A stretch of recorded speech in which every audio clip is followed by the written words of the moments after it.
हैं बार। अरे हमारे ललन के काले काले हैं बार, हमारे होली के काले काले हैं बार। काले काले हैं बार, मुरे लाल के काले काले हैं बार।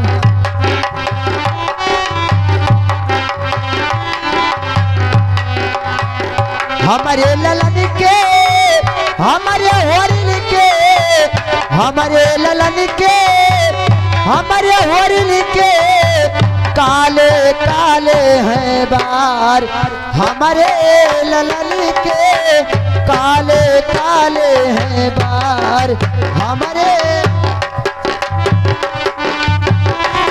हेलो हेलो हेलो ए मेम साहेब, राम निवास बाबू लड़का के नौसावर में 21 रुपया के अदा फरमाए हैं। हम और हमारे कंपनी से लाख लाख धन्यवाद है। तुम्हारा क्या ख्याल है?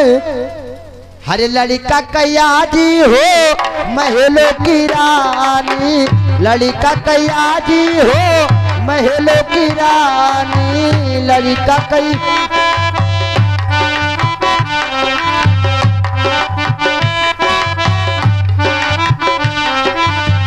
लड़का कैया जी महलों की रानी, लड़का कैया जी महलों की रानी। बाबा है सूबेदार, हमारे ललन के बाबा है सूबेदार।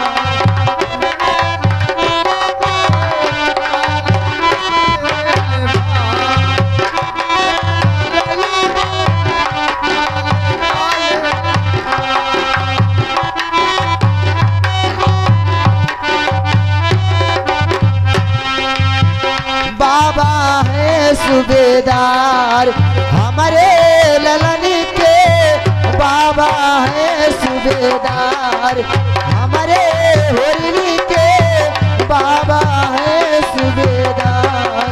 हेलो, यह देखो लड़कों की बारी आएगा। लड़कवन का है शंभुनाथ मौर्या, लेकिन कहत का है लड़कों का जरा रख दियो।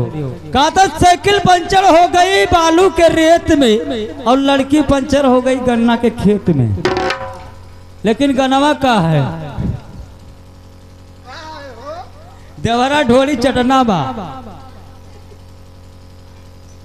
हे जी, लेकिन कहना है क्या कहना है? अरे नकिया बतिया पटना बा, हरे देवरा ढोली